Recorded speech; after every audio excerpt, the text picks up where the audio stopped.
Halo, salam sejahtera bagi sahabat semuanya, dimanapun kalian berada. Dan selamat datang di video kami kali ini. Di kesempatan kali ini, kami akan membahas mengenai dokumen persaudaraan manusia, atau yang dikenal sebagai dokumen Abu Dhabi. Kami akan memberikan pandangan kami mengenai dokumen ini. Namun, terlebih dahulu kami akan menjelaskan siapa saja yang membuat dokumen tersebut, hingga apa saja 12 butir dalam dokumen tersebut. Selengkapnya setelah yang berikut ini.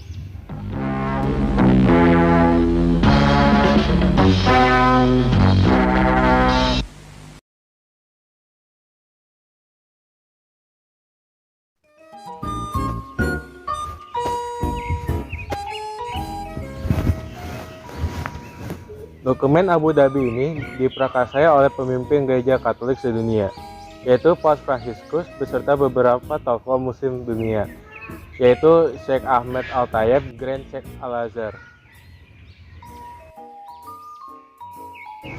Dokumen ini mulai direncanakan pada tanggal 3 Februari semenjak kunjungan Paus Fransiskus ke Uni Emirat Arab.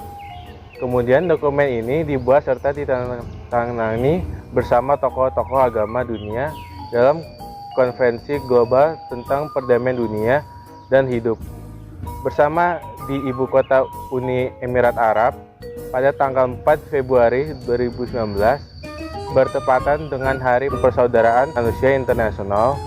Dokumen Abu Dhabi ini menjadi salah satu tonggak kedamaian dan persaudaraan antar agama dan budaya di masa modern ini.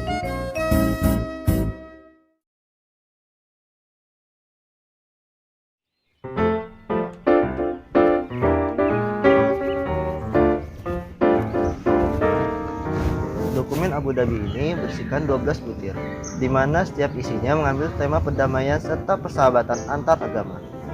Dan bukan hanya antar agama saja, melainkan antar seluruh budaya di bumi pada masa modern ini. Dokumen ini perlu disebarluaskan. Bagaimana tidak?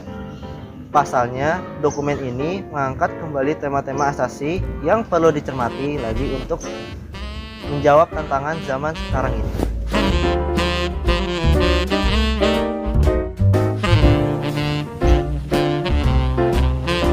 Dokumen ini memiliki 12 butir tema yang berkaitan tentang perdamaian dan persahabatan manusia. Dokumen ini menekankan pentingnya peran agama-agama dalam membangun perdamaian dunia. Berikut ini isi 12 butir secara ringkasnya yang kami kutip dari website doc.kwi. Yang pertama, ada keyakinan yang teguh bahwa ajaran-ajaran otentik agama mengundang kita untuk tetap berakar pada nilai-nilai perdamaian. Yang kedua, kebebasan adalah hak setiap orang atau setiap individu yang menikmati kebebasan untuk berkeyakinan, berpikir, berekspresi, dan bertindak. Pluralisme dan keragaman agama, warna kulit, jenis kelamin, ras, dan bahasa dikehendaki Tuhan dalam kebijaksanaan. Yang ketiga, keadilan yang berlandaskan belas kasihan adalah jalan yang harus diikuti untuk mencapai hidup bermartabat yang setiap manusia berhak atasnya. Yang keempat, dialog beragama sebagai pemahaman dan promosi luas terhadap budaya, toleransi, menerima sesama, dan hidup bersama secara damai guna mengurangi berbagai masalah ekonomi, sosial, politik, dan lingkungan. Dialog beragama meneruskan keutamaan moral tertinggi yang dituju oleh agama-agama. Hal ini juga berarti menghindari perdebatan-perdebatan yang tidak produktif.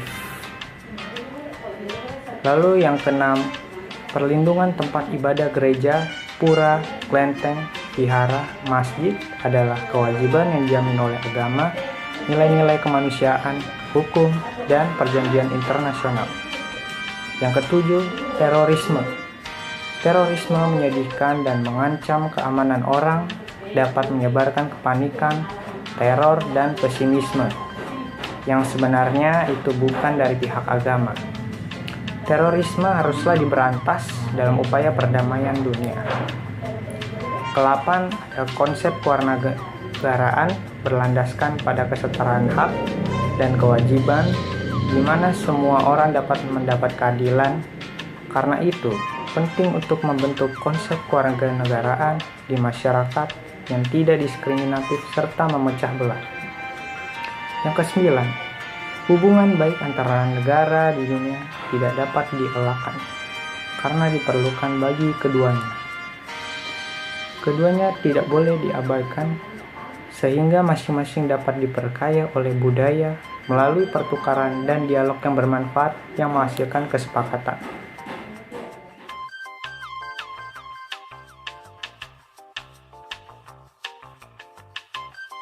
Yang ke-11, menjamin perlindungan hak dasar anak untuk bertumbuh kembang dalam lingkungan keluarga untuk memperoleh gizi baik, pendidikan, dan dukungan merupakan tugas keluarga dan masyarakat. Lalu yang terakhir, ada perlindungan hak-hak orang lanjut usia, lemah, penyandang disabilitas, dan tertindas merupakan kewajiban agama dan sosial yang harus dijamin melalui undang-undang dan pelaksanaan perjanjian internasional yang sesuai.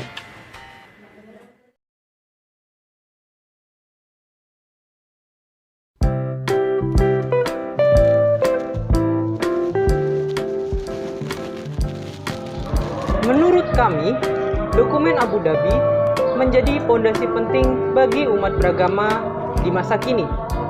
Pasalnya, dokumen ini mengangkat kembali tema asasi yang perlu dicermati lagi untuk menjawab tantangan di zaman sekarang. Dokumen ini menekankan pentingnya peran agama dalam membangun perdamaian dunia.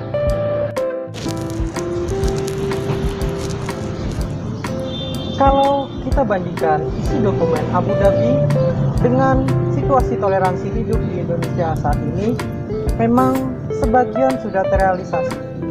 Namun, sebagiannya tentu belum terrealisasi secara maksimal. Nah, misalnya masyarakat yang masih memandang agama sendiri lebih baik ketimbang agama orang lain, atau bahkan budaya sendiri lebih baik ketimbang budaya orang lain.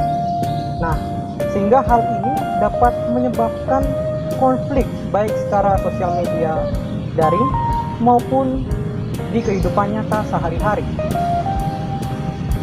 Banyak juga oknum-oknum yang suka memecah belah persatuan kita. Apakah hal itu sudah menggambarkan persaudaraan dan perdamaian pada isi dokumen Abu Dhabi? Tentu saja tidak. Tapi, kami bersyukur banyak diantaranya masih menjunjung tinggi toleransi hingga saat ini. Perdebatan terjadi di mana-mana antara mereka yang pro dan kontra akan keragaman. Haruskah kita bimbang? Kalau kata Gus Dur, semakin tinggi ilmu seseorang, maka semakin tinggi toleransinya. Maka dari itu, sebagai umat beragama dan umat yang berakhlak, maka janganlah bimbang lagi.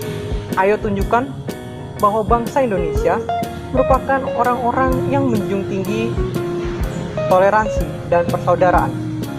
Tunjukkan bahwa dokumen Abu Dhabi ini bisa diterapkan pada kehidupan nyata sehari-hari.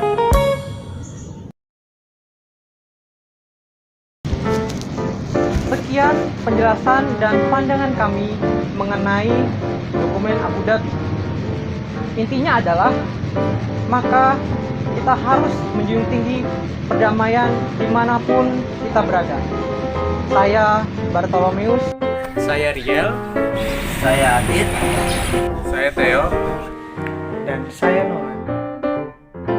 Kami semua mengucapkan sampai jumpa dan Dan terima kasih.